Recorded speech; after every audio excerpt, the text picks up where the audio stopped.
Years.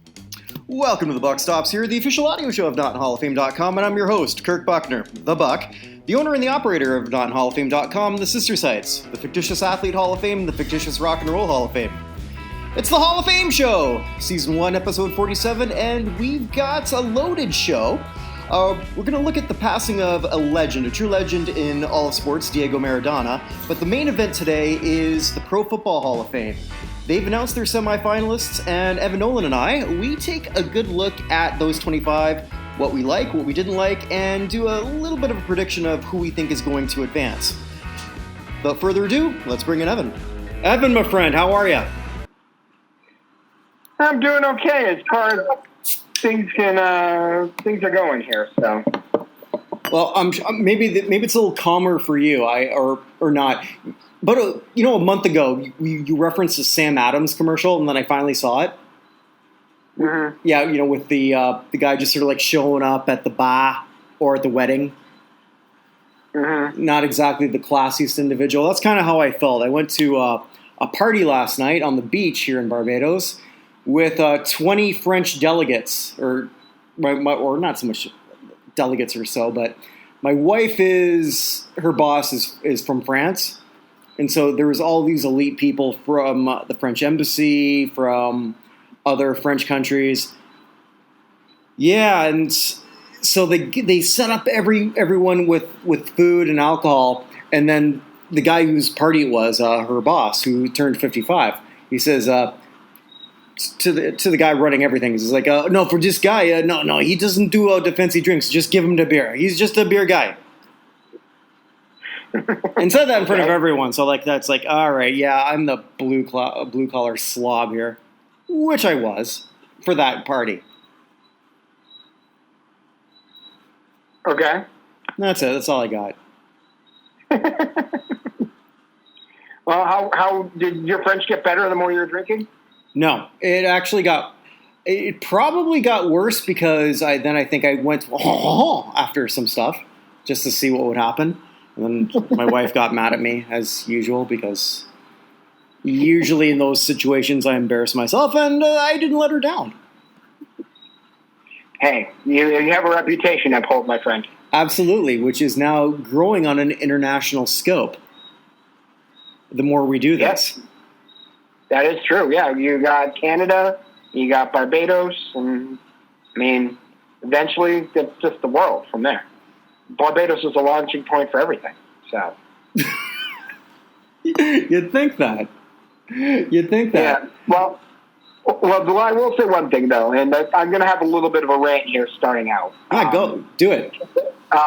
So Barbados, the reason you're able to go to that event over Thanksgiving, even though it's not Thanksgiving weekend in Barbados, is that Barbados has done an excellent job managing COVID.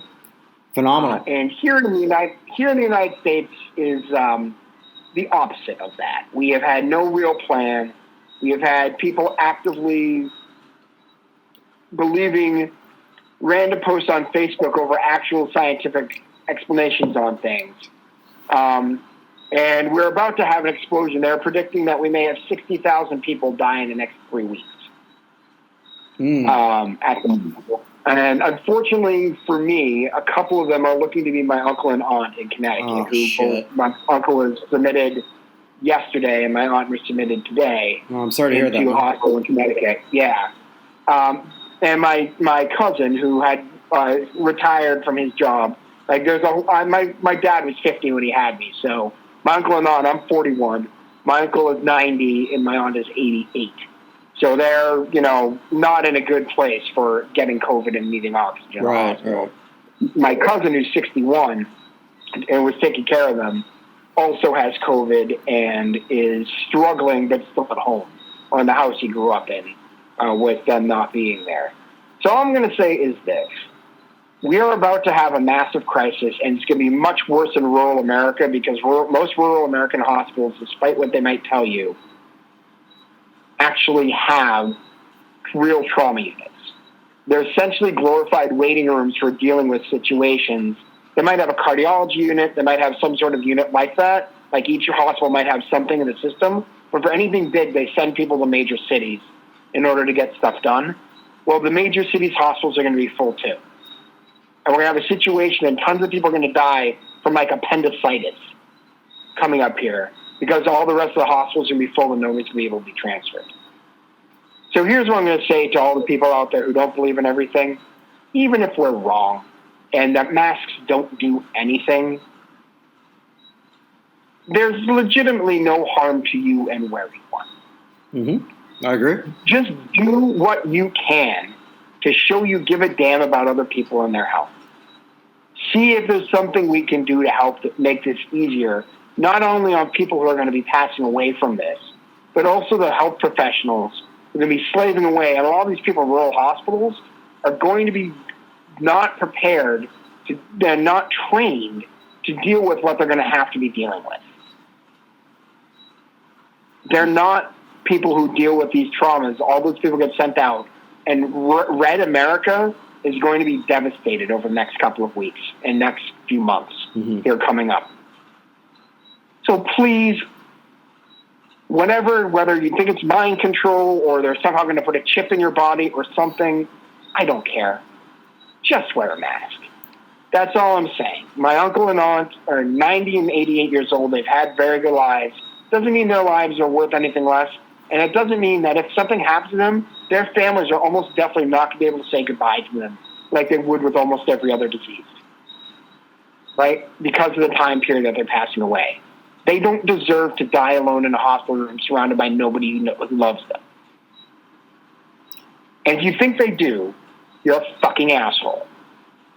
That's why we have the E at the end of our show. Because explicit, and that's good. I'm with you. I think, it's sort of gone to a place where I didn't think we were going to go to, but doesn't this always with us?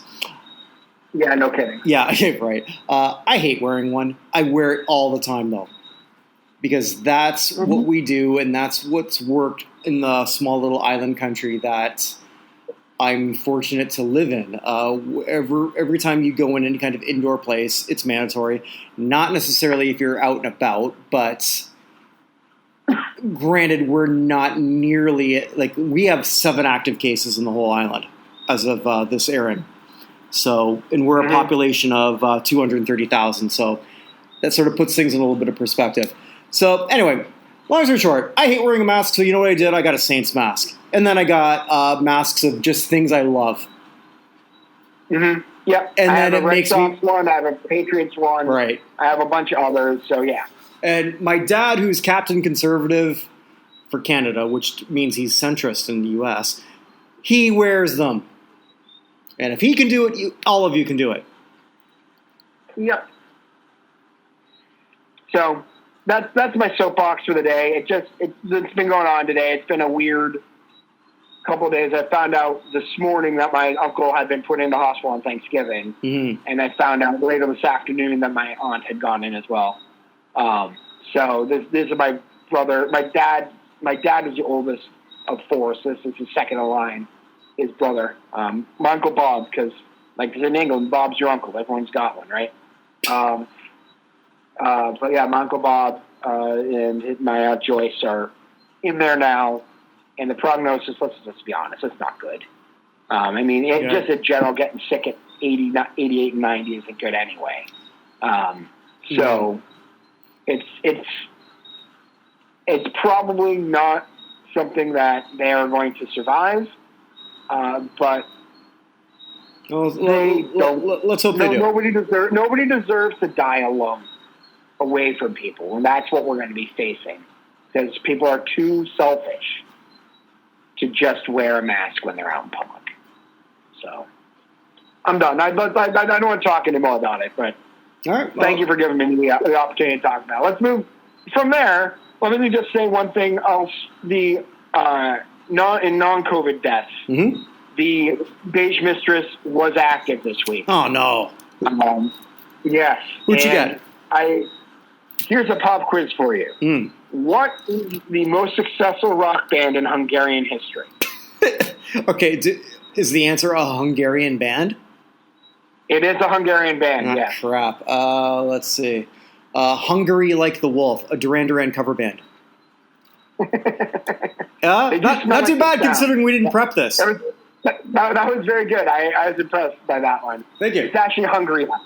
No, it's a band called Omega, which was formed in 1962 and have released over 20 albums, both Hungarian and English.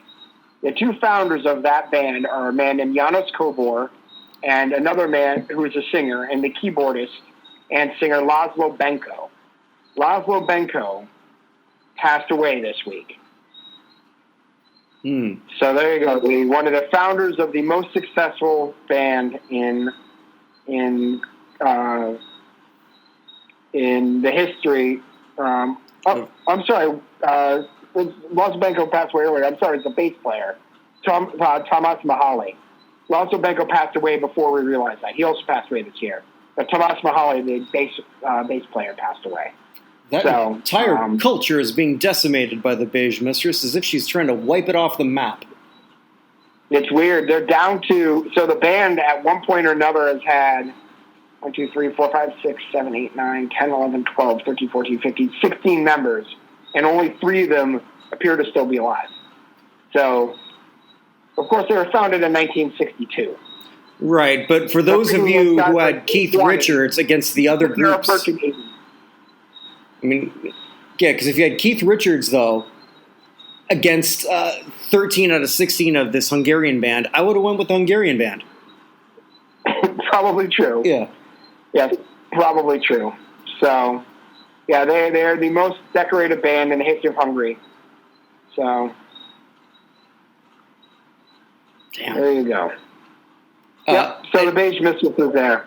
Anyone else? I don't know how we transitioned for the Beige Mistress and what we need to talk about this week. But well, beige is a color that does not appear in any National Football League team uniform.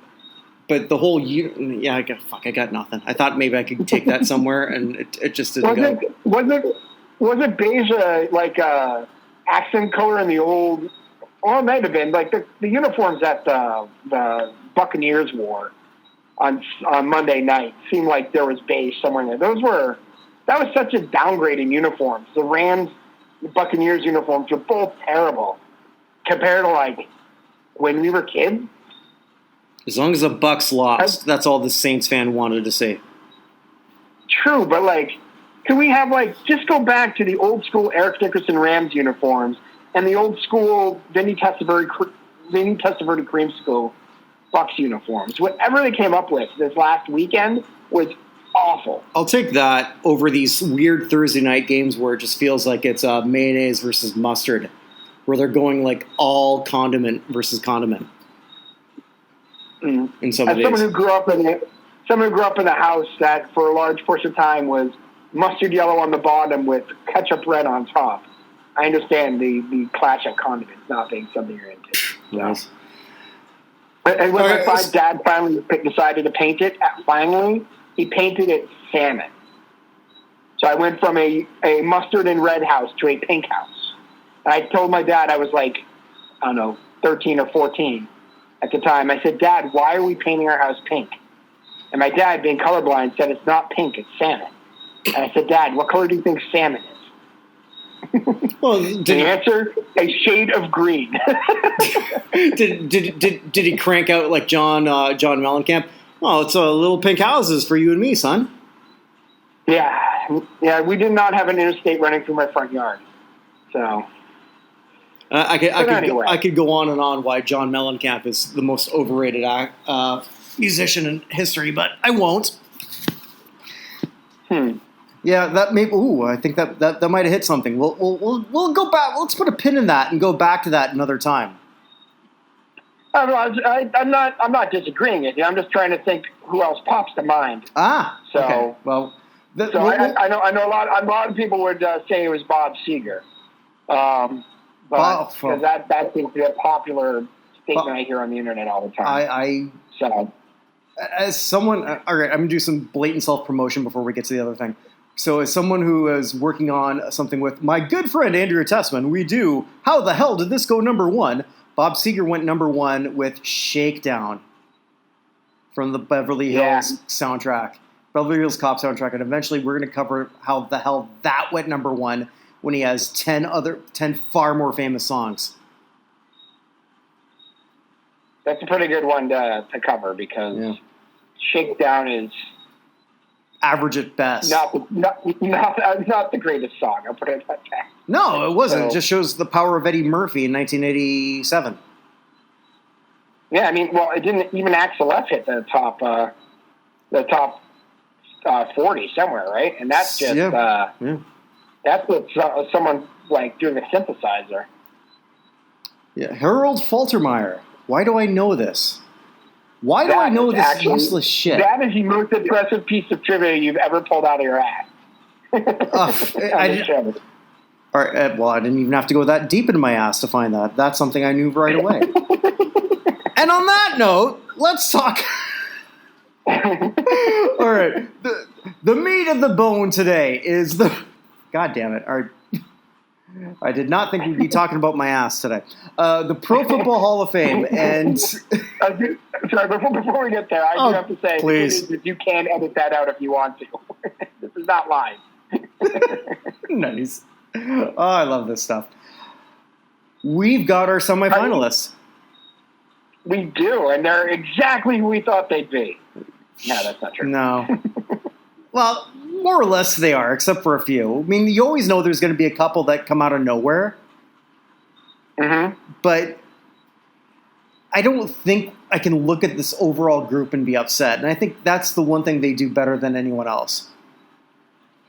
Yeah, there's some surprises on there, and there are some people, like we knew there'd be a running back, but they didn't pick the running back we thought they would. Mm-hmm.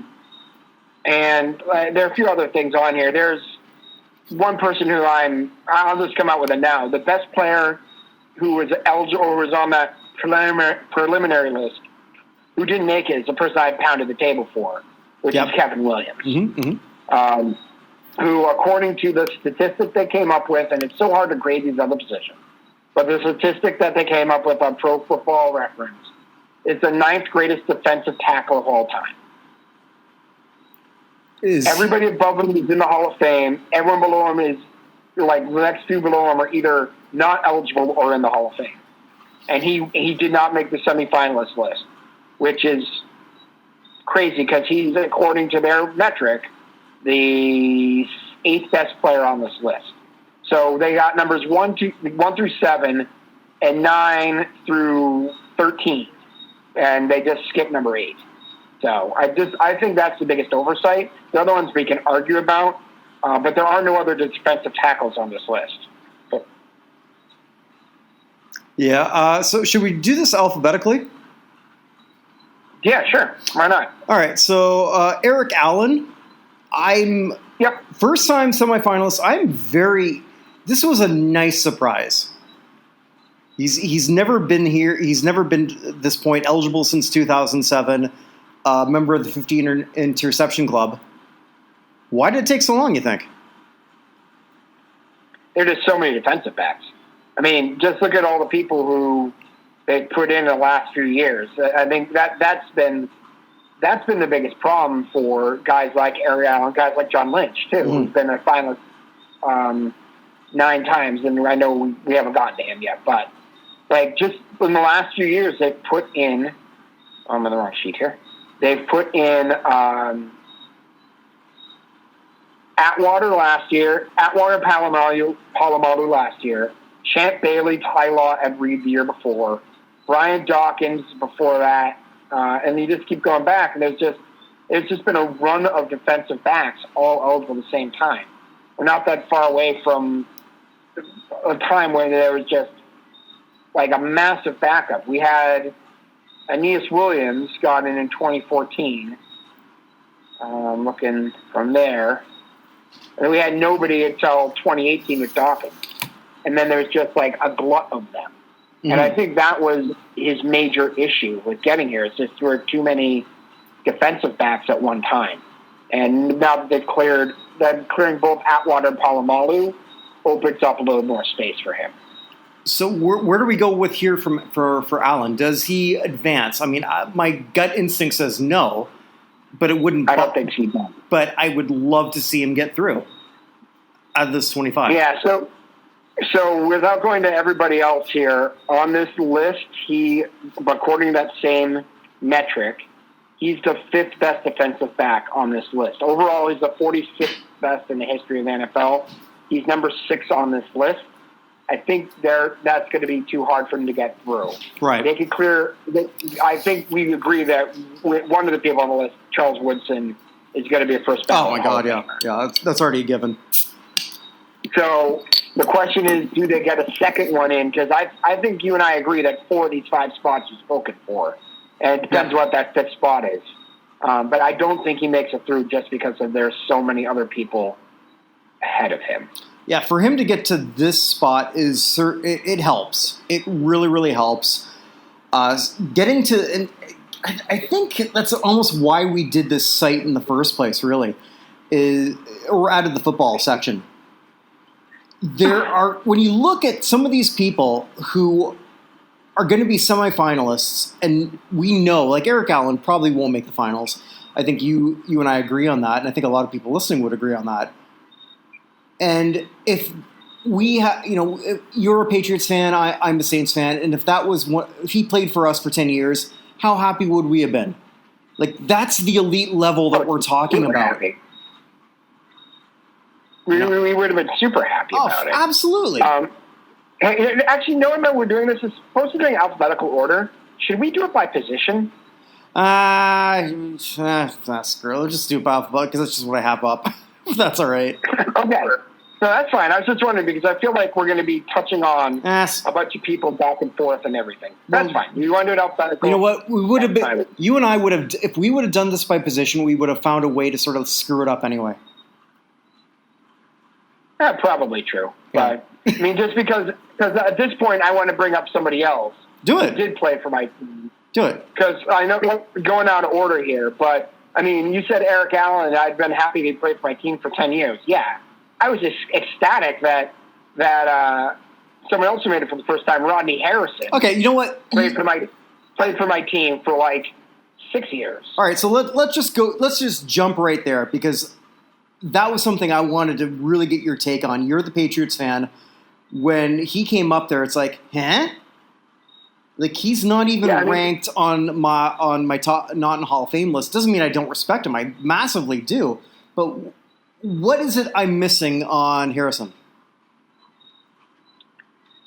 So here's why Harrison isn't ranked as high as he probably should be. And as Patriots fans, we joked about this all the time. Rodney Harrison has 2 things working against him.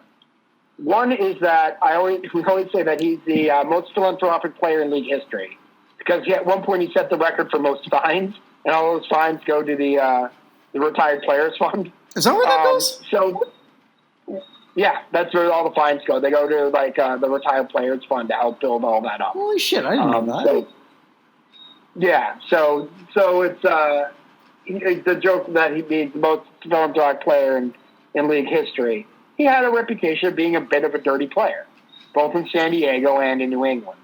At the same time, he was probably the best player on the defenses of both those teams. You could certainly make an argument for Ty Law in New England, and Asante Samuel was another person who was nominated but didn't make it through. Was also a heck of a good player, although no one in New England would ever think that Asante Samuel was a Hall of Famer. There are people who are trying to argue that.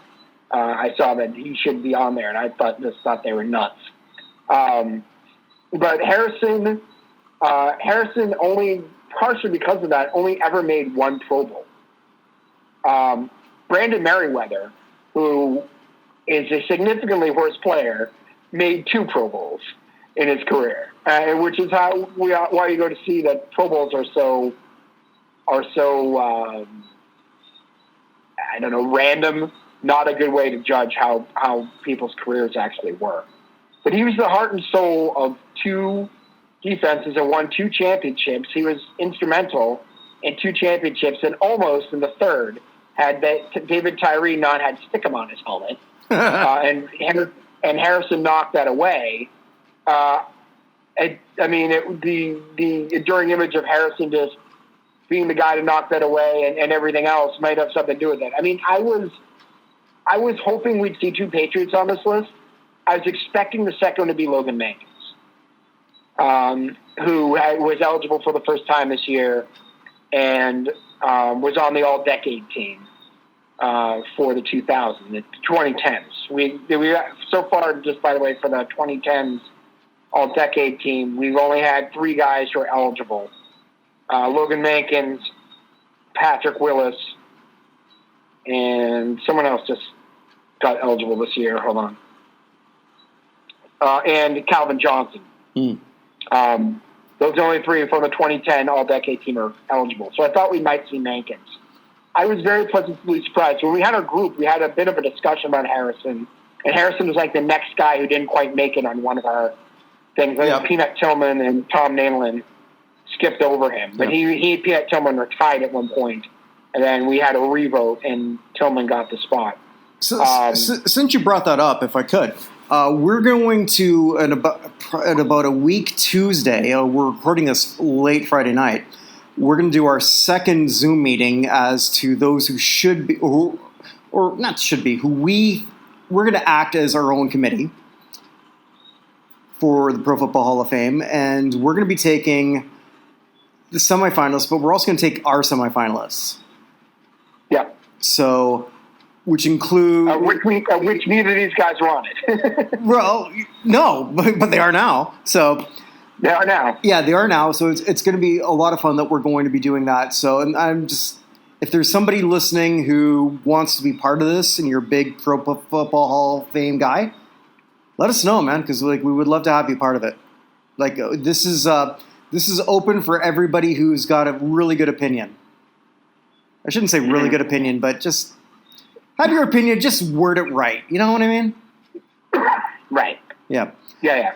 Yeah, so that's something I just wanted to sort of throw out there. I'm very passionate about this project. Evan, I think you are too.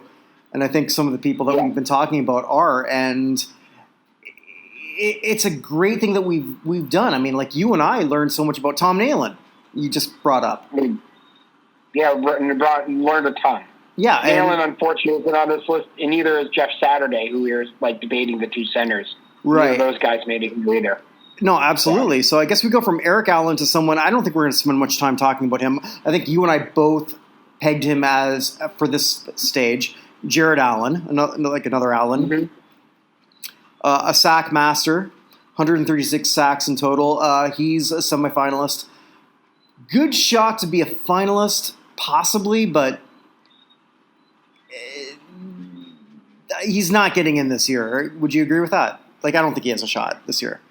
Oh, I don't think he's getting in. Like I said, there's that one spot. It's possible he gets in, but I don't think he jumps Seymour in terms of getting into the hall. Mm-hmm. So his problem right now is, this group of 25, again, we're going to tie Jared Allen to somebody else. So I'll go with the other Patriot. But he and Richard Seymour are really the only 2 defensive ends on this list. And I'm going to make sure I'm not screwing that up. I'm pretty sure going back through this. Seymour is the 11th best defensive end ever, and according to that thing, and Jared Allen's the 21st.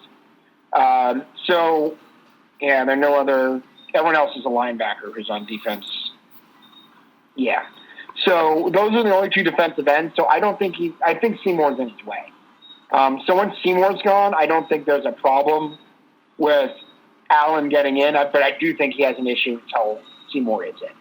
I'm going to take a shot at myself here because I'm looking at sort of everything that I wrote. I don't know if you know this, but Jared Allen led the league in sacks. Apparently, it was the National Hockey League. Well, I will say it's a fairly new thing for the National Hockey League to record sacks, but. Yeah, it's good. I knew my favorite player in Maple Leafs history, Mark Gastineau, did pretty well with that. So, all right. So just in case you're thinking that I don't take shit on my own self, yeah, I fuck up. I'll admit it. And here it is. Here's something you didn't catch. Yeah, I just wrote. I literally wrote. Allen led the NHL in sacks twice.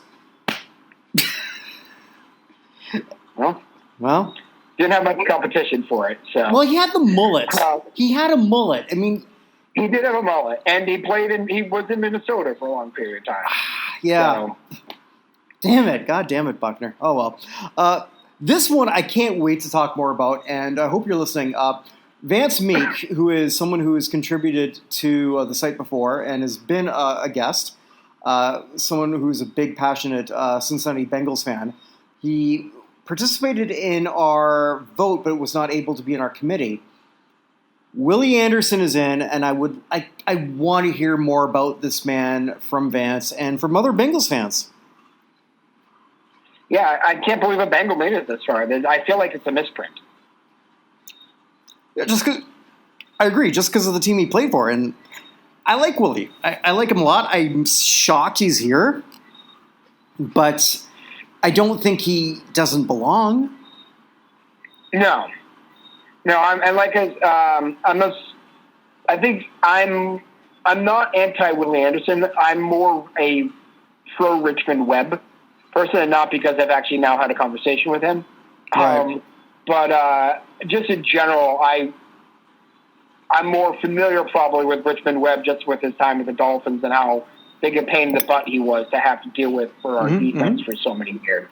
But Willie Anderson led up 16 sacks in 13 years. Yeah, I saw that too, yeah. That's crazy. That's a crazy low number of sacks on some Bengals teams. Let's be honest. Not all of them were the greatest of teams. And not all of them with the greatest quarterback. Now, he was there protected because Carson Palmer is a pretty good quarterback. But not all of them were Carson Palmer. So I'm very happy to see Willie getting some consideration. I'm happy to see a Bengal getting some consideration. Mm-hmm. I think this is a tough list for Willie. Just in terms of, again, the quality of offensive linemen out there. We'll get to one who we both think is, like I said, there are 4 people we think are locks for getting in here. And one of them is an offensive lineman. So I think it's going to be a little bit hard just because 2 of these other guys have been on this list for a while, and you'd expect one or both of them to get in this year. So I'm not expecting him to get in this year, but there's no reason why now he's on the semi-finalist list. Next year, if they actually do put in one or both of those guys, he won't be a finalist. If he's on the radar now, there's no reason he won't be on the radar going forward. And it is huge to get on this radar, to get to this stage. It's so hard just to become a semifinalist. It really is. Yep. I mean, we could put together a team of players who never made a semifinalist in the Pro Football Hall of Fame, and it would be a dynasty. Oh yeah, of course. I mean, let's look at some of the people who haven't been semifinalists right on the list here. We have Kevin Williams, Henry Ellard, Steve Wisniewski, Richmond Webb, Logan Mankins, Jimmy Smith, Pat Swilling, Neil Smith, Jeff Saturday, Rod Smith. Well, I just don't like the last name Smith. Tom Nalen, Lomas Brown, Gary Anderson, Joey Porter, Ricky Waters has been. He didn't make it this time. Chad Ochocinco, Sean Alexander, an MVP of the league. Yep. Leroy Glover. Like, these are the people who didn't make it. I haven't even gotten exactly. Which could either be Cunningham or McNabb. And I'd be thrilled with either one of those. The scale is McNair. I actually, though, if I've got a really good running back, I want McNabb as my quarterback over Cunningham. But yeah, all I'm saying, though, McNair is actually the first one you get to. That's true, too. According to that thing. So, okay, yeah. McNair's number 36, McNabb's number 41. This group is so strong, we could take Jake Delhomme. I'm sorry, what? This group is so strong, we could take Jake Delhomme. Oh, yeah, right. Bledsoe, actually, when he retired, Bledsoe's the 44th best quarterback going back. When he retired, Bledsoe. He was number, I believe, 7 in yards. Somewhere I still have a Bledsoe Bills jersey. I know I have one around here somewhere. So we got to Willie Anderson. Rondé Barber in that semifinalist slot, perpetual. For him, at this point, he's not going to go to the Hall of Fame. I think he knows that. I think everyone knows that. For him, it's just now making that next stage. Rondé Barber's getting in the Hall of Fame? Not this year. This year? Oh, no, this year. Fine. Yeah, this year. Yeah. Sorry, I should have specified that. I meant this year. Okay. Yeah, I love Rondé. In the Hall of Fame. Yeah, I love Rondé. I think he should have been a finalist already. So, like, at this point, he just needs to get to that next step. Yeah.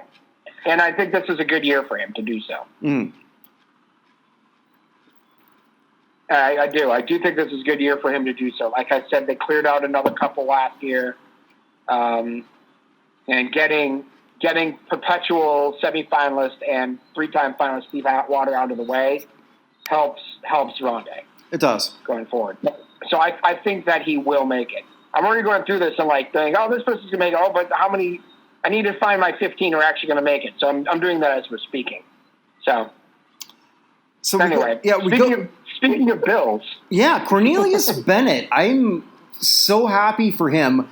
Not just because I think he belongs here, or at least gets a look, because I know just following him on Twitter, he wants it.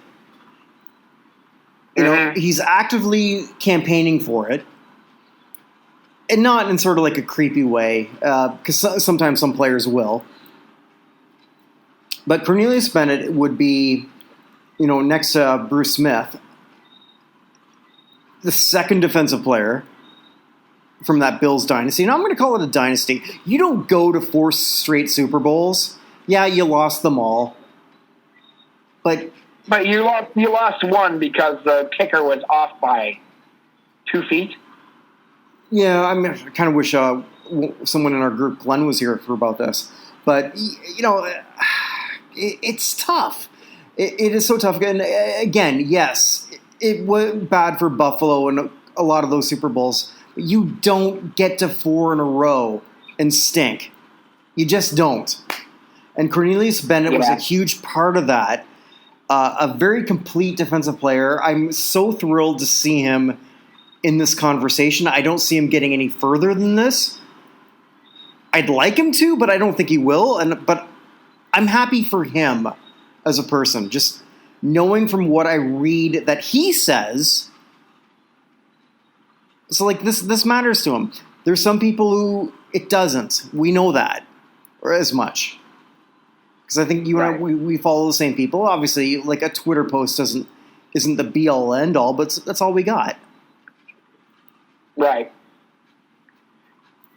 Yeah, I mean, as someone who grew up with the Bills routinely kicking our butts, like that, those Bills teams, I mean, Darryl Talley and Cornelius Bennett, certainly Bruce Smith was the highlight guy. I mean, he's the guy with all the sacks. He's on 2 all-decade teams. One of the best players in league history. Now, if not the best player in Bills history. Although, unfortunately, I think the best player in Bills history is probably O.J. Simpson. But Bruce Smith is certainly the best defensive player. Mm-hmm. But right after you step back from Bruce Smith, I mean, the next 2 names for me are Talley and Bennett. Mm-hmm. And both of them were just so good for so long. And Bennett getting there and getting this makes me very happy because I think he deserves it. But it also makes me think that maybe someday Willie McGinnis might actually get to the semifinals. Hey, why not? Because Willie McGinnis very much reminds me of Cornelius Bennett. And that's a very high compliment because I love Willie McGinnis. And I'm glad to see you here. I agree with you. I don't think many of these guys who are first ballot or first timers without being first ballots are going to find their way through. But it's great to see Bennett here and at least in the conversation. When did he retire? Would have been 2000 was his last year. So he's been eligible since 2006. So it took him 15 years to finally qualify, or not qualify, or to reach this stage. So, I mean, for him, it's got to be even more. I mean, how is it not ego-driven when you're looking at, like, okay, like I've been retired for 15 years, I've done all this, and I'm not even a semi-fucking finalist. Yeah, I mean, he's a 5-time Pro Bowler, 3-time first-team All-Pro, the AFC Defensive Player of the Year, second team for the 1990s All-Decade team. Like, I mean, he had 206 games in his career, which is a crazy number of games, and started 204 of them. So that's awesome. This is the man I'm most happy about. And I think we have this every year where it feels like we do this every year, and then God damn it, we've never even met. And yet here we have this tradition of the one we're happiest to see and lists like this, right? Yeah, I mean, think about like the late 80s, early 90s pass rushers. I mean, Lawrence Taylor's clearly number one. Andre Tippett's probably number two. But, I mean, is Bennett really that much further behind Tippett? No, he's not. He's absolutely not. And Bennett was also a part of that weird trade. I think wasn't he part of that Eric Dickerson trade that got him there? Yeah. So he was drafted by the Colts, but could come into agreement on a contract. So they traded him to the Bills, a 3-way trade that it also included Dickerson and Greg Bell, I think. Yeah, it was the trade of the decade from the New York Times. So, and here he was. It was like this huge component. So I'm happy. I'm so happy for Cornelius. I hope whoever, well, we know who's in that room. I hope they really give him a really good look. Yeah. I guess, so then we go from there, we go to Tony Beselli, someone who, personally, I think is overrated. Yeah, I'm not inside Beselli as many other people. I'm worried, though, he's going to get in over some... Can we just not skip one person, go to the next one? Go ahead. Faneca? Yeah. I want to put Beselli and Faneca together. Yeah, well, sure. Alan Faneca is someone who, God, I feel like I've been pounding that drum forever. And I think that he got skipped over by Steve Hutchinson and Kevin Mawe. Two great offensive linemen, but they weren't better than him. Yeah, and this is no offense to either Hutchinson or Mawe, who I think are both Hall of Famers. Like, I have no issue with either of them being in. I just have an issue with them being in the Faneca. Yeah, no, me too. And this isn't a player that either of us... Yeah, because mostly a Steeler, so like you're not going to like him. Saints fan, I have no opinion on him. He's a Steeler to Jet. I mean, come on. I'm designed not to like it. Right. But there's no logical reason why he's still waiting, and I can't think of one. I can't think of a goddamn good one.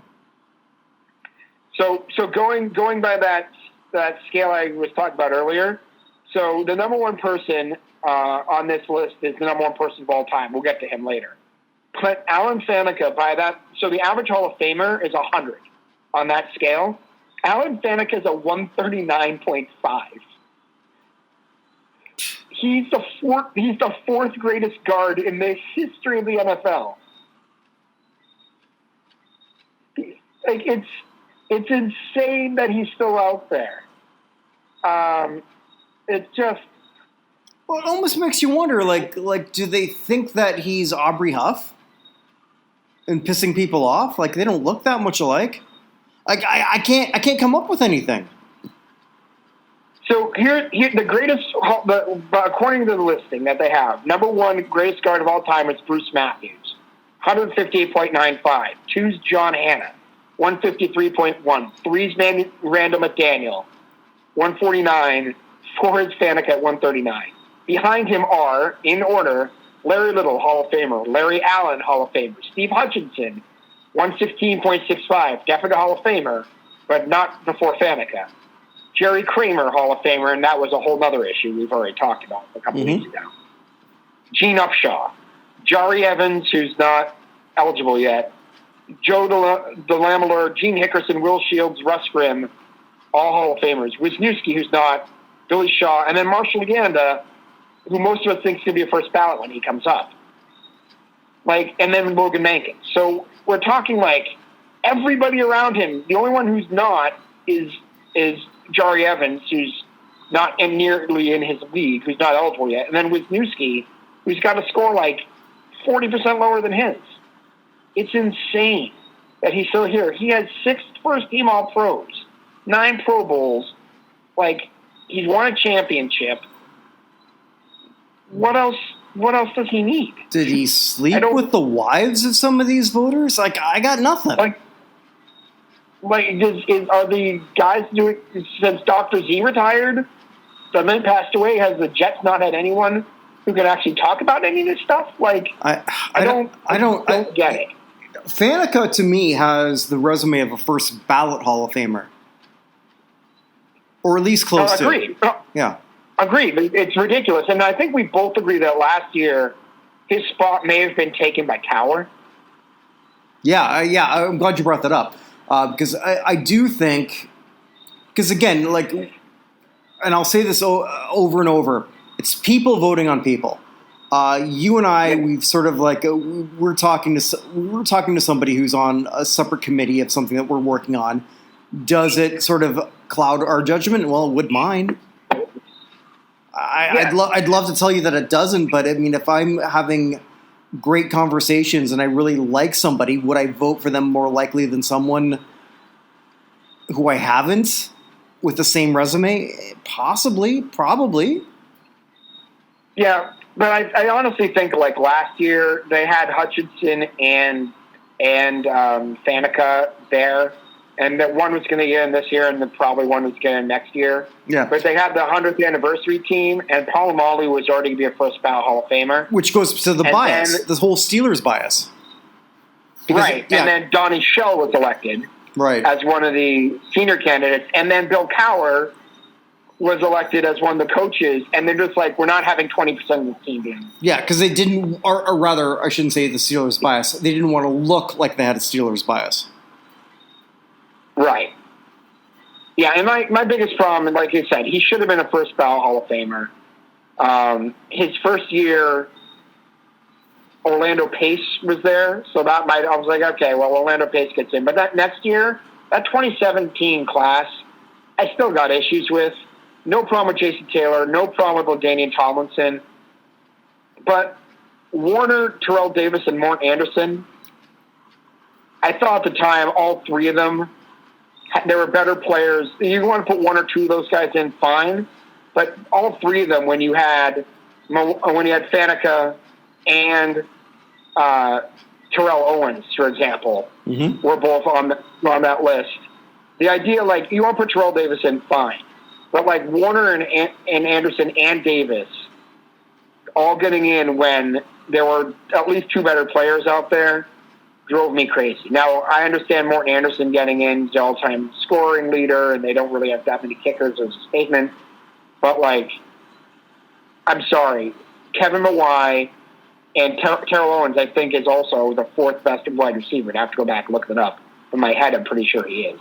He's either third or fourth on that ranking list. Yeah. Both those guys having to wait for that class is kind of nuts. So, and then after that, I mean, like I said, 2018 was, Lewis, Randy Moss, Urlacher, Dawkins got in, who deserved it, and Owens they got in 2018. I'm like, well, then it's going to be Faneca the next year. Nope, it's Mawai. Well, it's going to be Faneca the next year. Nope, it's Hutchinson. And I feel like we're ragging on those two, and it's not. I love those two players. We're not ragging on either of them. They're just not as good as Alan Faneca. I know. That's all. Well, hopefully he gets one of those spots. Okay, I'm throwing in my bias there, but that's really what I believe. We started talking about Beselli, though, and we haven't said anything about it. I like Tony Beselli, but I do think I'll open up with what I said. He's overrated to have been a finalist this many times at this stage. He's not that guy. Yeah, his problem is he was completely dominant, but he didn't play that many years. Like, he had 6 years where he was really a starter. Beselli could take over. Well, I'll say it. If Beselli gets in over Faneca, it's criminal. And I'm not saying that Tony Beselli does not belong in the Pro Football Hall of Fame. I think he does. Not ahead of Alan Faneca. Yeah, agreed. I'm wondering, though, with that, like we said, I think you and I both agree that Faneca is one of the 4 people who their spots are locked at this point. I wouldn't be shocked if a 5th spot goes to Beselli, though. It could. So I guess moving on, we got Leroy Butler, who was a finalist last year. I don't see him getting through. Butler cracking that list of finals was massive for him last year. Generally, if you hit the finals, you're not going to get demoted. Right. So, do I see anything else other than, okay, you're a finalist again, but we're not putting you through? That's kind of how I see him right now. Yeah, I mean, Butler is, first of all, the inventor of the Lambeau League, so we have that to thank him for. But secondly, he is also the one of the 2 starting safeties on the 1990s All-Decade. It's him and Steve Atwater, and look how long it took Atwater to get in. So Butler is the next step. Like I said, I think there are 4 locks. I think it's going to be hard for Butler to get through just because, again, well, can we go to someone else on the list? I hate doing this, but I think a bunch of people are tied together. Yeah, sure, go ahead. And that other person is John Lynch. Yep. Lynch, this is his 9th time as a semifinalist. And he's been a finalist now. How many times has he actually been a finalist? Hold on. 7 times. So this would be, if he gets it there, it would be his 8th. At some point, this will be Leroy Butler's his 4th time as a semifinalist. And if he got through, and I think he will, it'll be his 2nd time as a finalist. I think that when it comes down to it, Lynch is going to be the person who gets in if there's another defensive back getting in. I just think that Lynch has got too much feeling behind him to not be the person getting that spot if they're going to put in another defensive back. Right. So I think that's his problem until Lynch is gone. It doesn't hurt the fact also that Lynch has been a very effective executive. It also doesn't hurt Butler, too, that, and as much as I hate saying this shit, but he's playing the game properly in terms of, being interviewed by NFL.com about, the Hall of Fame. He's just playing it right. There's a game that has to be played. I hate that it exists. He probably hates that it exists. But he wants it, he's deserving, and he knows what he's got to do. Yep. I expect he'll get in the next 3 or 4 years. But not this year. I just don't think it's going to be this year. Yeah, he'll be a finalist, I'm pretty sure. All right. There's no reason that he won't be a finalist, but I don't think he's getting it. So if we continue alphabetically, Faneca we've already talked about, Rodney Harrison we've already talked about now. This one fascinates me. Tori Holt. The best thing that ever happened to him was for Isaac Bruce to get in. And I love Tori Holt. I think he's an incredible wide receiver. I think he's a Hall of Famer. I think he was better than than Isaac Bruce, in my opinion. But with wide receivers, for whatever reason, they go in order of seniority. Like whoever's waiting the longest, unless it's someone like Randy Moss, who they just we're all putting in. They basically have to wait a while, and then they get knocked off one at a time. So again, the standard for the Hall of Fame is 100. Tori Holt's 104.27 versus a 99.81. Not a big difference between the two. Holt is the 3rd best wide receiver not in the Hall of Fame right now. One of whom still playing in Larry Fitzgerald, and who knows when he's ever going to be done. But and another one is on this list, the guy right ahead of him. But Holt is certainly deserving. I love Tori. You love Tori. This is a tough list for him to get into the Hall. No, but he's gonna get in. I don't know if he's gonna go with the Tim Brown route, which it felt like he was a finalist forever until they just said, okay, screw it, let's put him in. Which just shows the glut of wide receivers, especially when we look alphabetically next. Calvin Johnson. Yeah, right. But I think we went through this before. Like, here were the wide receivers who were nominated. Oh, yeah, Didn't please. make the semifinalists. Do Donald that. Driver, Yeah. Henry Ellard, who we both love. Mm-hmm. Like, Henry Ellard retired. When he retired, he was third in receptions. He's been passed by a bunch of people, but he was third at the time. Right. So Donald Driver, Henry Ellard, Chad Ochocinco, Derek Mason, Machine Muhammad, Jimmy Smith, Rod Smith, Wes Welker, and Roddy White. Mm-hmm. Like, none of those guys sucked. Right. And everyone who's listening to this, if he was your WR1 for a 5-year period, you'd have a hard-on. Unless you're a woman, then you wouldn't. You have a lady hard-on. A lady hard-on. Is that what they call it? I don't know. I wanted to include them. So, you know what? I did too, and I don't think... Wes Welker was our guy for 5 years, and it was awesome. Yeah. I loved Wes Welker. Wish he'd caught that one pass in the Super Bowl because we would have beaten the Giants second time. But I loved Wes Welker. He was the prototypical Patriots wide receiver that everyone jokes about. So what happens with Megatron here? Does he get in right away? I don't think so. Nor do I think he should. I think it's possible. Like we'll get into that later. I think he'll be a finalist. But I think it's possible he waits before he gets in. Because that last spot, like I said,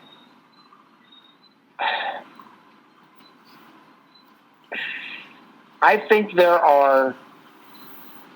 I mean, I know a lot of people in our group think that Calvin Johnson is just a lock to get in. I think that he's going to be close if he's not. I think everyone who thinks Calvin Johnson's a lock to get in is not really looking at those who haven't got in yet.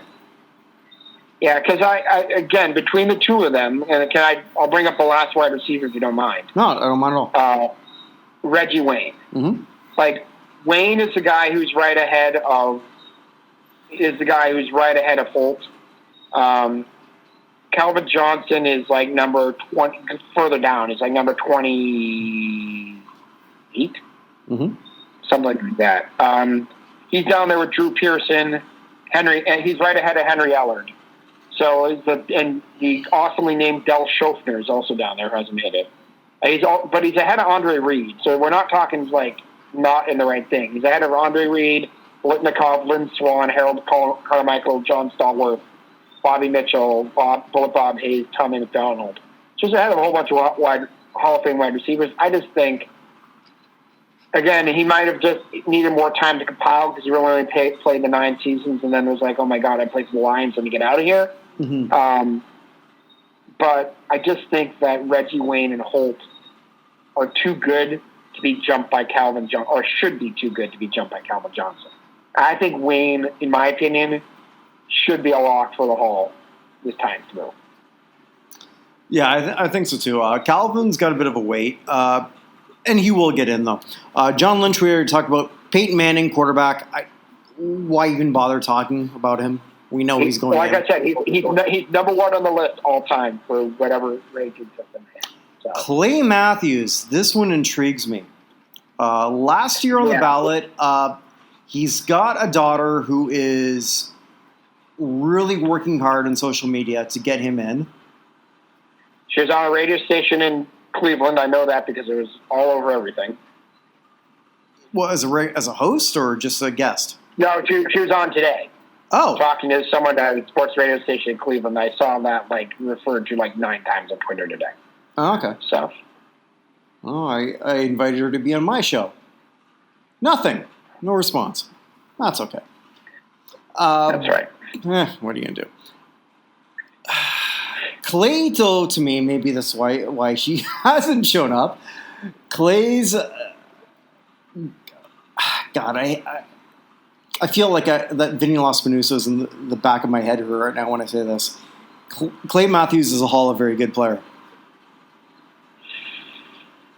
Yeah, like I brought this up before, but using that ranking system for outside linebackers, Clay Matthews comes in at number 29. So that's 29. He comes in at number 34. Do you know who's number 32? No, who? His son.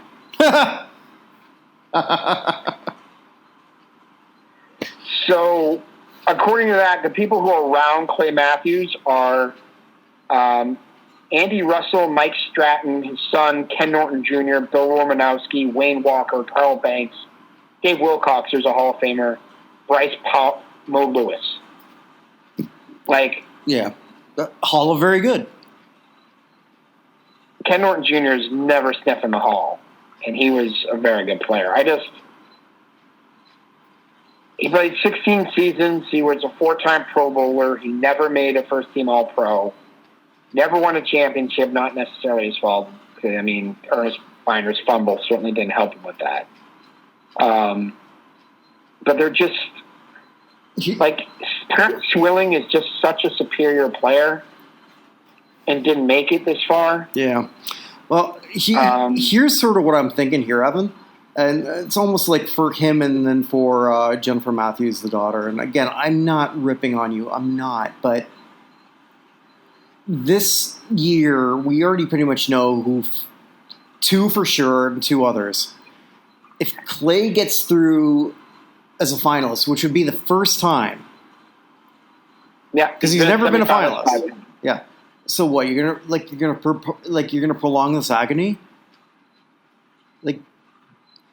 Almost for his sake, I kind of hope he doesn't make the finals. Does that sound awful? But that's honestly what I think. Out of all of these people, although there are people who I think are less on the spectrum or on the ladder for me, I want him not to make it because I just don't want his family to go through this. Yeah. Because he's not going to get through. I understand that. I think once he gets there, just in terms of linebackers, like we already talked about Bennett. We also have the next guy, Sam Mills, who. Well, let's go to him. Again,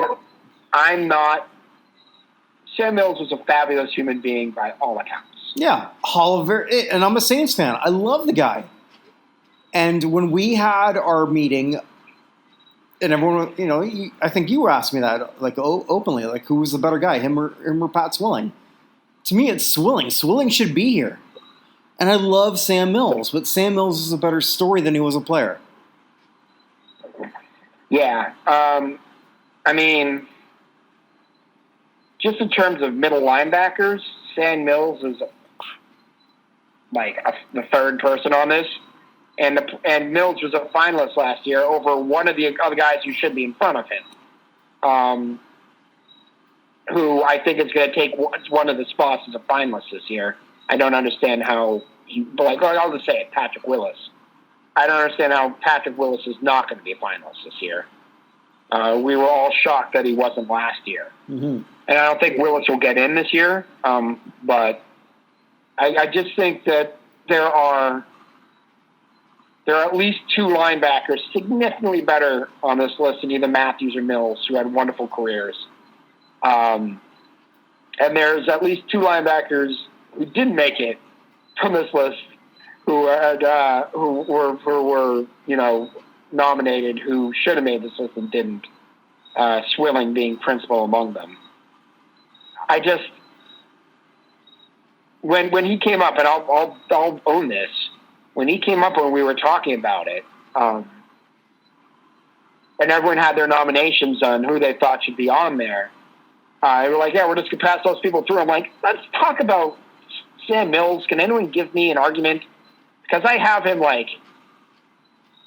way down on my list. Why is he someone? And no one can really give me a great answer.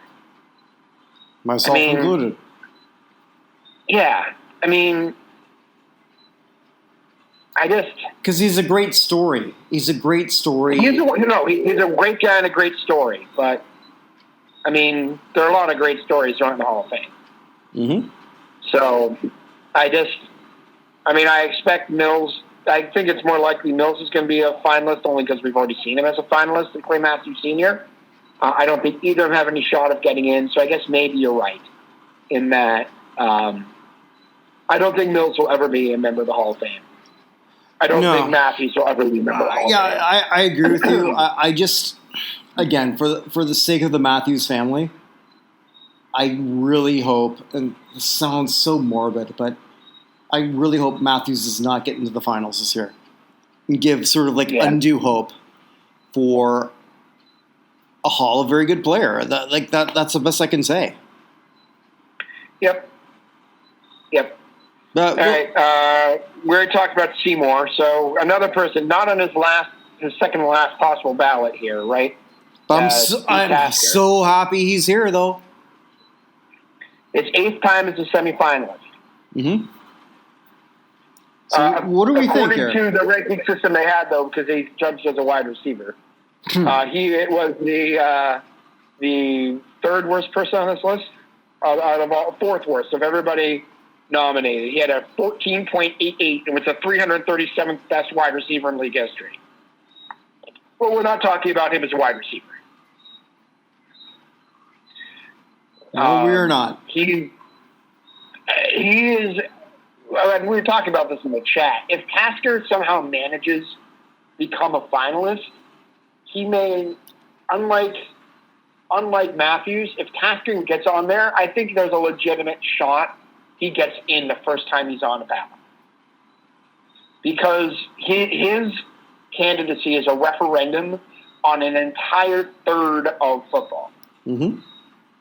It took forever to get Ray Guy in. We now have, 3 kickers, if you're including George Blanda. We have Blanda, Stenerud, and now Anderson, right?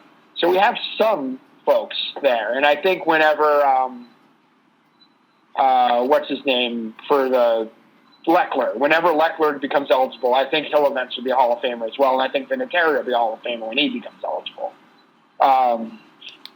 But we never had any of the other guys who are running down and doing everything else in the Hall of Fame. Now, granted, we've had players who are in the Hall of Fame who played special teams. Rob Gronkowski was a great special teams player, even if he did somehow break his arm on blocking on an extra point. But we've never had anyone in the Matthew Slater, Duron Cherry, Larry Izzo. I'm trying to think of the other great guys I can think of like that. The guys who go down and make the tackle or go down and make the play. And Tasker is another one of those guys from those Bills teams who's synonymous with them. And I think if he actually manages to get through, I don't think he will, but it's going to be close. Mm-hmm. But if he does, it wouldn't shock me if he jumps in all the way once he's up there. He's just never had an up or down vote. I would love to see it. He has... God, there's just so much there. And I'm glad you brought up Ray Guy, because he's just one of those players where I would imagine that they couldn't bring themselves to say, okay, he's our top 5. He's in our top 5. And that's where Tasker sort of falls. But when Ray Guy became a senior finalist, they rushed him through right away. Right. Ray Guy was...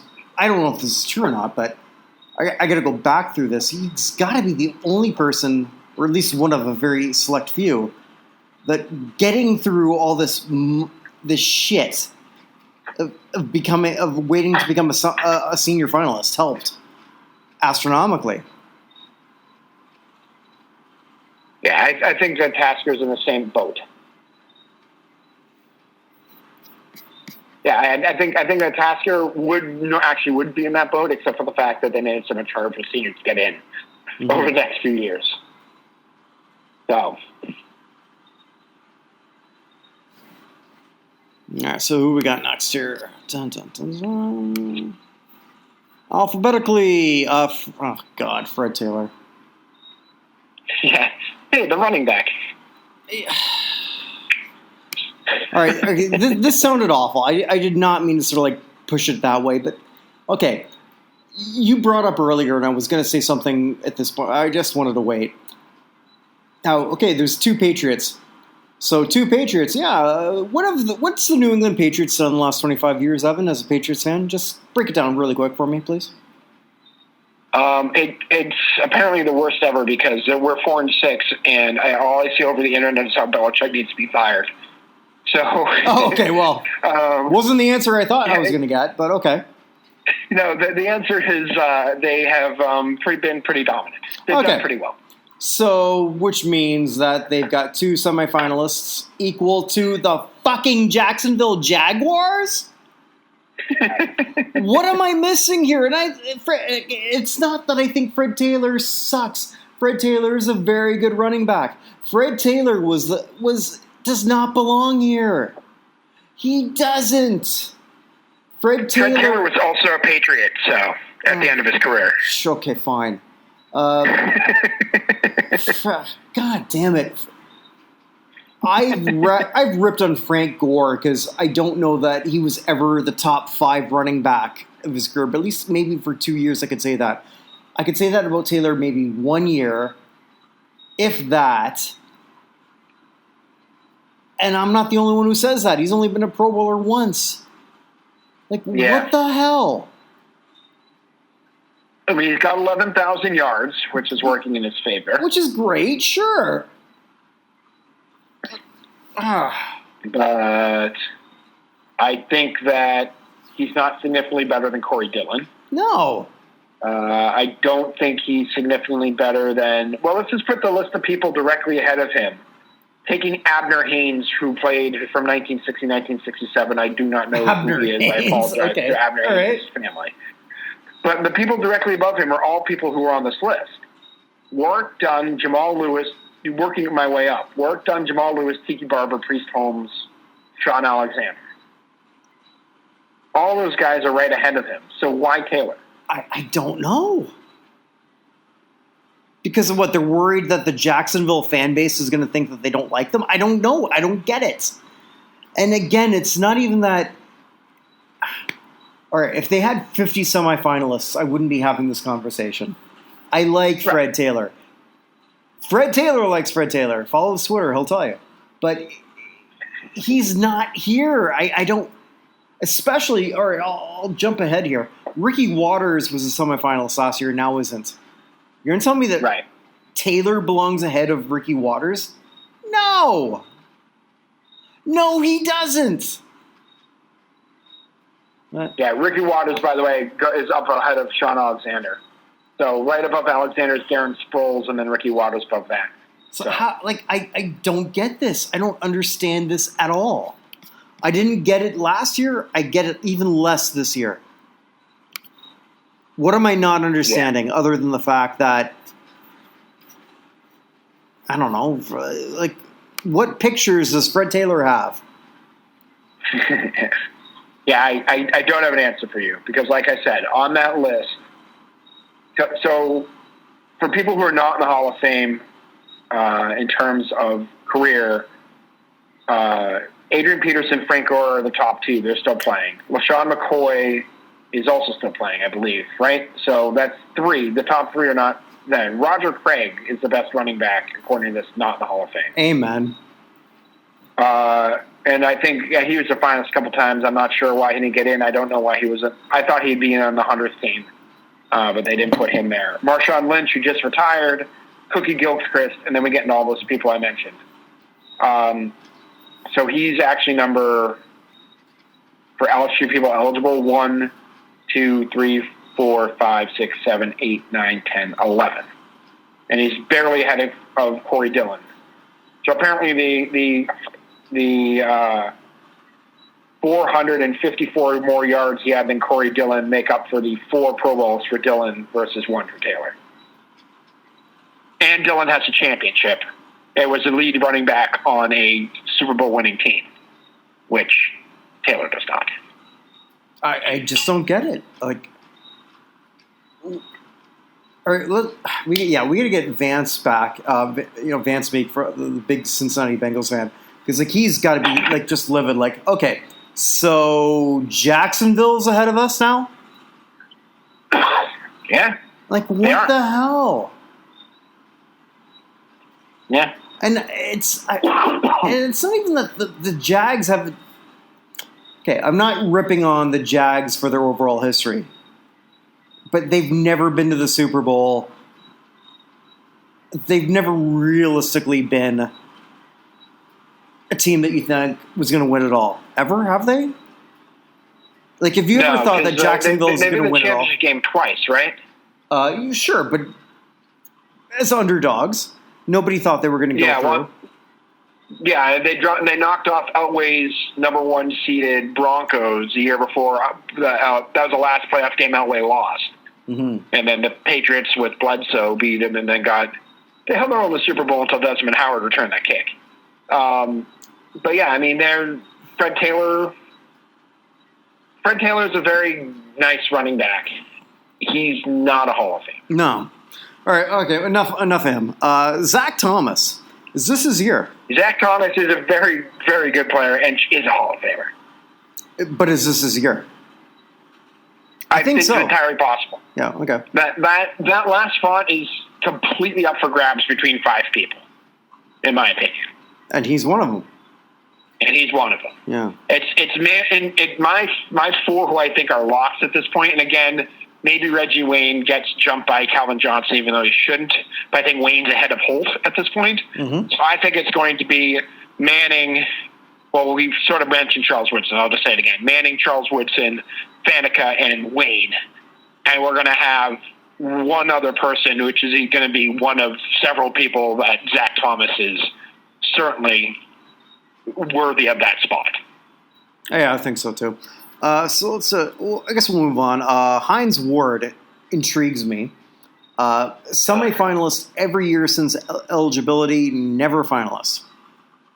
That won't change this year, I don't think. Heinz Ward, I will repeat, is my least favorite player in the history of the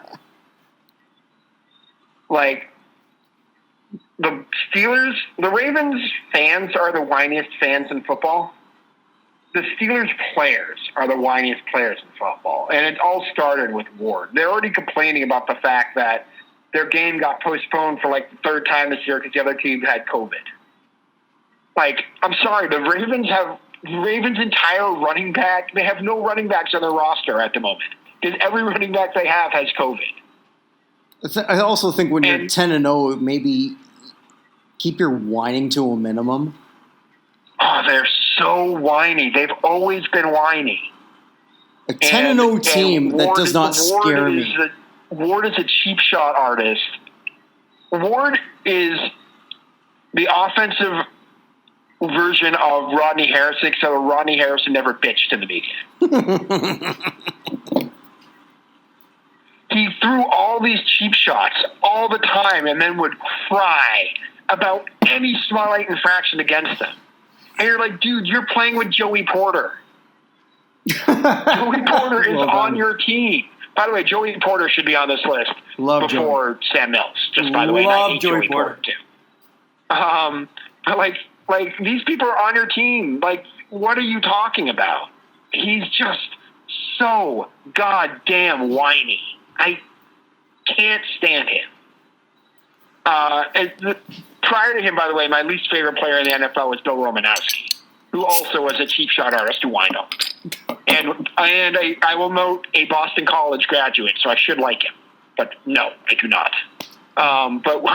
So Romanowski and Ward are by far my 2 least favorite NFL players of my lifetime. Can you indulge me a tangent here?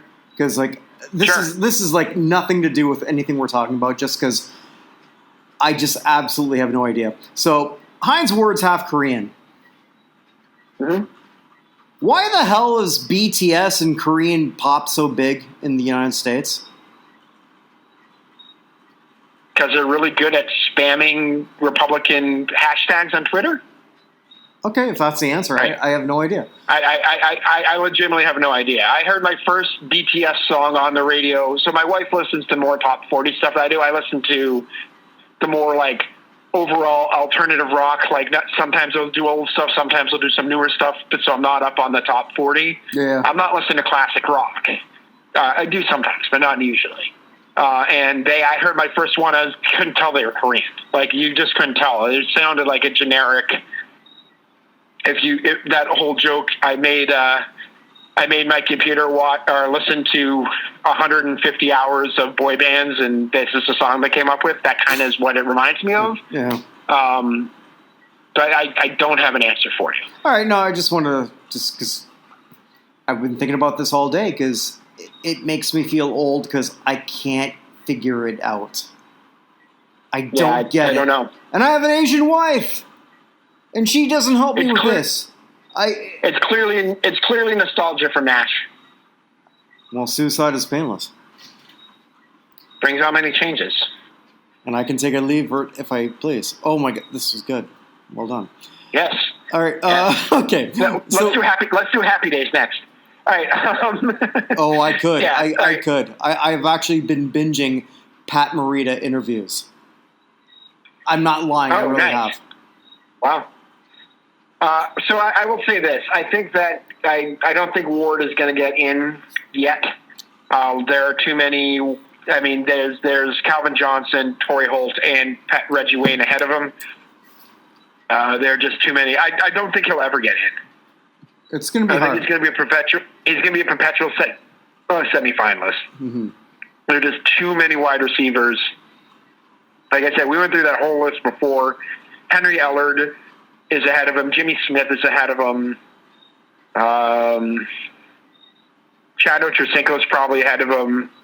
Make an argument that Derek Mason is ahead of him.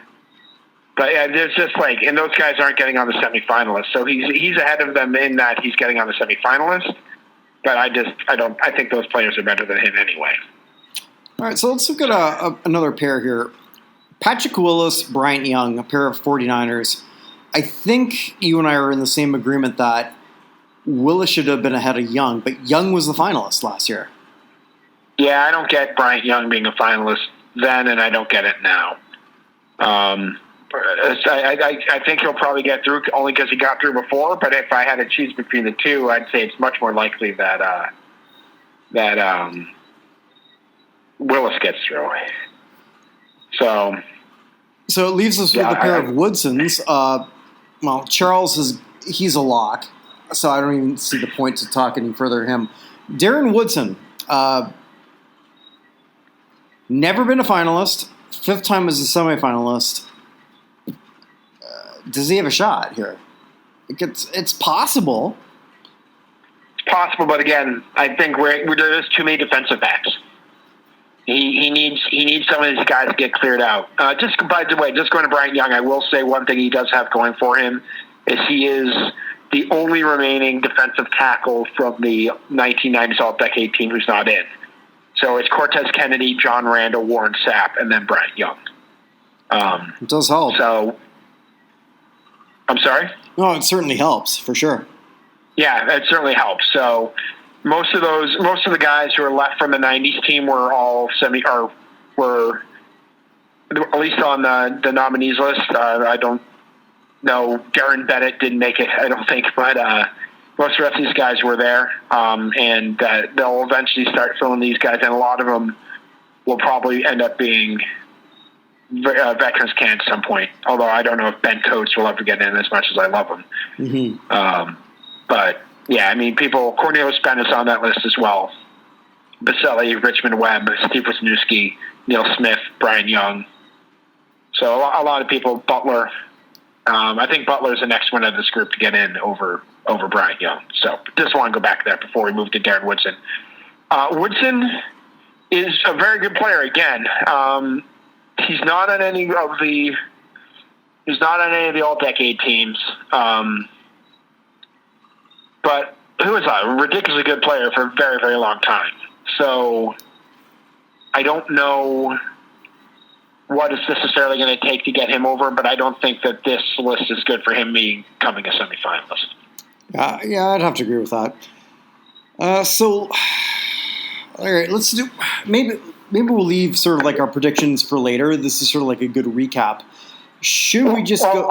I'll say this. I think there are, looking at this, there are 12 people I'm almost 100% positive are going to be there, and I think most of us are going to agree with that. Looking at this list, and there's going to be 3 people.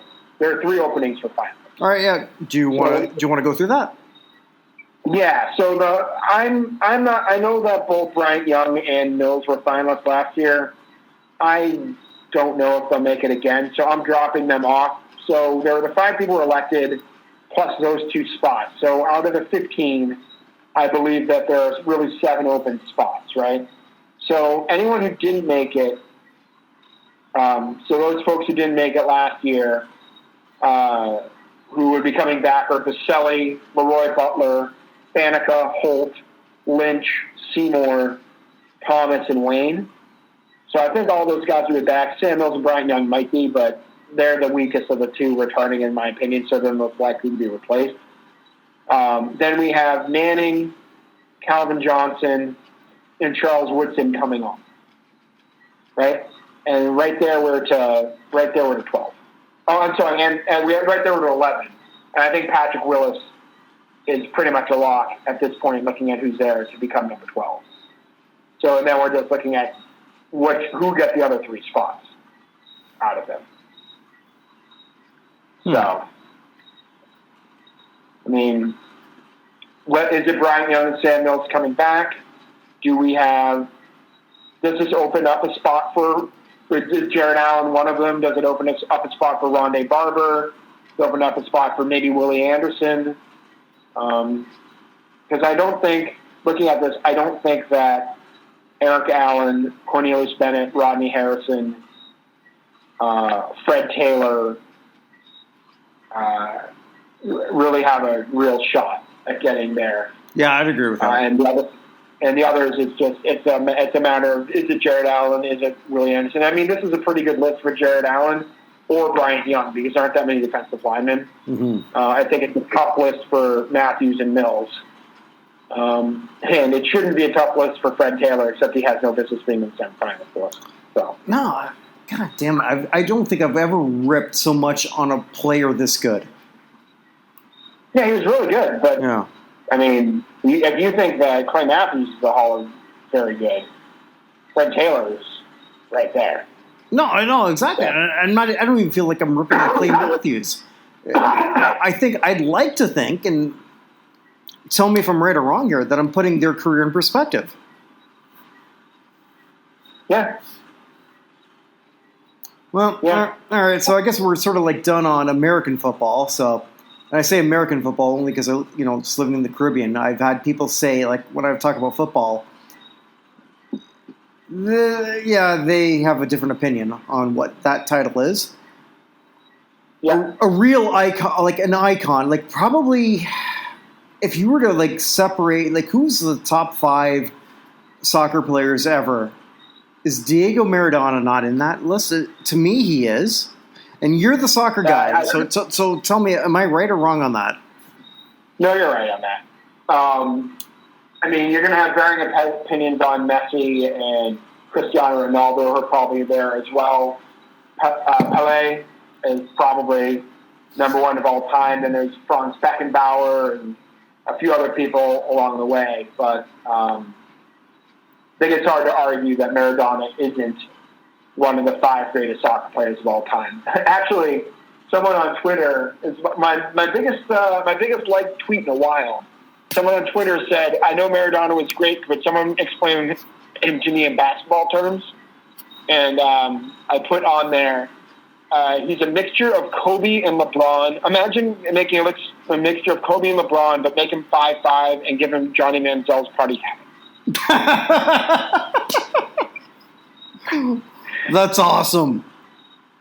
How did I not see that? Everyone liked that. I got I'm not a huge Twitter responder usually anyway. Although I have been more this week, but generally I might do 1 or 2 a week in terms of responses. I do a lot of reading and not a lot of talking.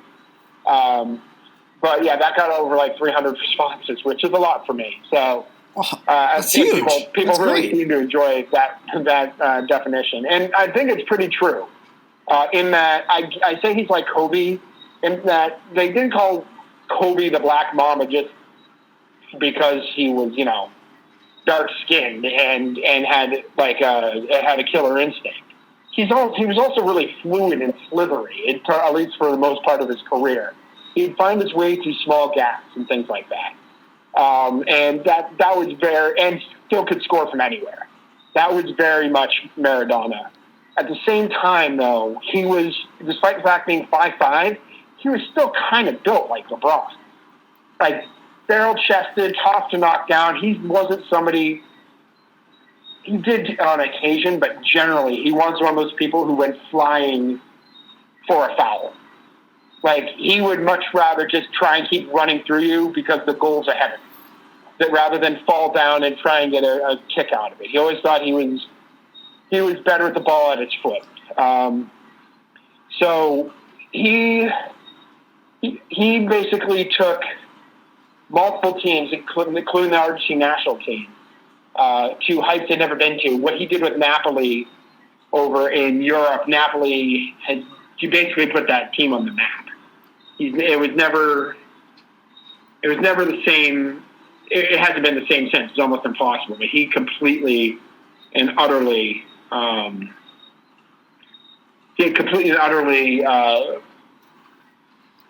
the only time they were champions was with Maradona, no? Yeah. Yeah, Argentina was champion Maradona twice, in 1986 in Mexico, in 78 when they had the World Cup there, and 86 in Mexico, where his two most famous goals happened in the same game. One, the hand of God goal, and then the other one where he ran through the entire English team to score basically a 75, 80-yard run through the entire English team to score, which was absolutely crazy if you ever watched a highlight of it. Okay, I'm kind of glad you brought that up, because Maradona, just for those not aware, like the history of Argentina and England, like we have to look back at the 80s. There was the issue with the Falkland Islands. So Argentina and England, it almost feels like the most random, not war, because it really wasn't a war, but it's like from a perspective of the last 50 years. Hey, so let's pick two countries to sort of like have an issue. Argentina, all right, that's great. England, here's another. Okay. But those two did have a legit issue. Okay. Can you indulge me for 4 minutes? Because I can indulge you for as much as you want, bud. Topics. If I'm ever famous enough to be on Drunk History, this is my topic. Run with Why it. the Falkland War happened. Please. You ready? Yeah, I'm ready. Okay. The Falkland Islands, or Las Islas Malvinas Argentinas, as they're called in Argentina, were discovered by the Dutch. Okay? They are two islands that look honestly, they're like almost equally shaped testicles that's sitting out in the middle of the Atlantic Ocean. They're like twins of each other. The Dutch looked at them, found out that the land was 99% non-arable, and it snowed 9 months out of the year. They're like, screw this, and they kept sailing. The English and French also discovered it, and the English and Spanish also discovered it, and the English and French discovered it. I'm screwing up my own story. And the English took one island, and the French took the other. There was some war during Napoleon's time in which prior to Napoleon, 1721, in which the Spanish had a treaty with France. As part of that, they got the French island from the Islas Malvinas Argentinas. But they thought they got both. And so they went over to the British colony, and the British were like, no. You didn't get this island. Kiss our royal pinky ring. And so the Spanish showed up with a flotilla and kicked them out and took over both islands. But if you're from Spain, do you really want to be living in a country where you can't farm anything and it snows 9 months out of the year? The answer to that is no. So they ended up just letting it go and everything like that. And nobody lived there for a while. So the American Revolution happens, which is important. The American Revolution happens, and then the first country to declare independence after America was Haiti in the Americas. The second one was actually El Salvador. And El Salvador, when they declared independence, it decided that they had the city of San Salvador and everything else was jungle, and the Spanish were like, sure, you have your independence, we'll start another city like 20 miles away. And like, no, our colonial borders are our borders, which is the idea of uti possidetis juris, which is why that became part of it when countries became independent, which is why Africa's map looks like it was drawn by a toddler. So that's El Salvador's fault. So as this is all going on, the British send people to resettle in the Falklands because they say Spain's claim was no good. So the British send people there. The Spanish kicked them out again. The U.S. has the War of 1812, and this is pre-Panama Canal, and at the same time, Argentina declares independence. The Americans try sailing around the southern coast of South America, and Argentina exerting their sovereignty. By the way, when they declare independence, they say it's in their constitution. They declare independence and claim the Falkland Islands as their own territory based on the Spanish claim, even though the only people living there are British. I'm sorry, the only people. Yeah, the people they got kicked out again. The only people living there actually were Spanish at the time. I'm sorry. I'm screwing my own story. I haven't been drinking enough. Well, I've had enough drinks for all of us. So the American ship is seized by the Argentines. They're like, give us our ship back. Argentina says no. The U.S. sends ships down and destroys the Spanish settlement on the Falkland Islands until they get their ships back. Basically, shell it to hell and kill everybody. The British, freaking out that the Americans are now trying to take over their claim, send colonists who settle. And that's the situation from 1821 on. So the Argentines are claiming it. The British have it, and nobody actually wants to live there who's not British, because compared to Britain, 9 months of snow out of the year is not so bad.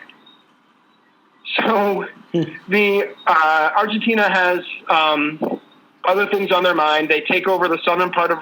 There's a war between Chile, Bolivia, and Peru, in which Bolivia and Peru decide that Chile's getting too powerful and decide to attack Chile before Chile attacks them. And Chile kicks both of their butts, takes Bolivia's last access to the sea, making them landlocked. While this is going on, Chile had claimed the whole southern part of South America. Argentina takes that over because Chile's entire army's up on the other side of the Andes. What are they going to do about it? And by the way, the last Axis sea, they had one town left that was never conquered by Chile. And the peace treaty, the king of Bolivia, they had a king at that point, traded their last access to the sea for 6 white horses. Actual thing that happened. La Guerra de la Pacifica. So anyway, this is all going on. Argentina goes through Perón, and then they have a military junta in charge, and they have the desaparecidos. They were just like making people disappear who were speaking out against the government. And they were firing on protesters until they had the March of the Grandmothers, where they had a whole bunch of old ladies marching with signs demanding people back. And the military ordered the soldiers to fire, and the soldiers refused to fire, and a whole bunch of grandmothers. So they were losing the support of their own soldiers, and they did the only thing they could think of in 1982 to get public opinion back on their side, which was invade the Falklands. Now, if you've ever seen a school map of the United States, in our schools, we have the 48 contiguous states. In the bottom corner, we have Hawaii and Alaska, right? Which is why we have a lot of dumb Americans that think that Alaska is an island. True. We actually do. Seriously? Yeah, tons. If you ask people, like you'll see all the time, how many people didn't know that Alaska wasn't an island? You'll be shocked at how many Americans think that. Wow. But in Argentina, you know how Argentina is shaped like a cone? Mm-hmm. So they have that whole space there with nothing in it. They have the Falkland Islands there, like grown to half the size of Argentina, saying Las Islas Malvinas Argentinas, and it's in every school in the country has that, with that territory still being theirs. So in an effort to try and keep their own military junta propped up, they did the one thing they thought they could do, which is invade the Falkland Islands. Their problem was the leader of England at the time was Margaret Thatcher. And Margaret Thatcher, they underestimated, thinking that it's a woman, she's not going to do anything about it. And she went down there, and you said it was sort of a war. I think there were 120 wounded and killed for England in that battle, and over 10,000 killed and wounded for the Argentines. It was a complete and utter slaughter. And that is why there was a war between England and Argentina. I screwed up the ownership over a little bit. But essentially, France had an island, England had an island, Spain thought they got both islands. They only got one. They kicked the British out. Then Argentina became independent. Nobody lived there for a while. Argentina became independent, had a settlement there. Americans destroyed it. Britain thought America was trying to take over the Falklands, so they reasserted their claim, and everybody's lived there ever since. It's been British, speaks English, farms sheep, and basically deals with Stone 9 wins out of here. Which is also why Maradona's goal against England means so much. Correct. Yes, so that was 82, and then in 86, there you go. They've gotten their revenge since they were humiliated so badly in the battlefield. They got their revenge on the soccer field. And it does matter, man. This stuff matters. To Argentina, it definitely does. I mean, Maradona is the closest, on the soccer field, is the closest thing Argentina has to a secondary religious figure. I mean, if a popularity of Jesus and Maradona in 1987 in that country, I'd say Maradona wins. And Argentina is a Catholic, very Catholic country. Where would Ryan Seacrest be in that? Where would Ryan Seacrest what? Be in that ranking. In Argentina's ranking? Yeah, I'm going for comedy. It's not ending well. Somewhere between. I'm trying to remember the line from Con Air that he says. Somewhere between fleas and the white stuff that forms in the corner of your mouth when you're really sleepy. All right. Well, not everything I do ends well. All right. So, what should we be looking at next week, or do we have anything, or just let chips fall where they may? I mean, yeah, probably let the chips fall where they may. So when are we doing? I know we've been talking about doing a baseball. Yeah. Basically, when are we doing that? Okay. Well, not this Tuesday, but the Tuesday after will be the next football. Okay. And then the Tuesday after that, it's going to be baseball. Okay. So and for those listening, what that basically means is we're having our mock committee for those respective halls. In football, we are going to decide who we think should be the 1,500 fans. For baseball, we're going to mimic what's already going on. People will vote, and if it's 75% through, then so be it. And we can sort of defend or counter whatever argument we have. Yeah. Just by the way, I just finished my beer, which was a Quilmes, which is the national beer of Argentina, and in Maradona's honor. One of my favorite beers. So nice. But yeah, no, cool. That sounds good to me. There weren't. Just by the way, there weren't many other deaths this week, so we could probably just. Unless you really have something you want to say about either Hal Ketchum or Jim Hannafin, we could probably just... I'm going to go 0 for 2 on that one. Yeah, so... Anyway, all right, cool. I will talk to you next week then, man. All right, take care. Stay safe. Thank you so much for listening. Keep checking for a lot more content from us regularly at notinhalloffame.com, and we hope everyone out there is staying safe.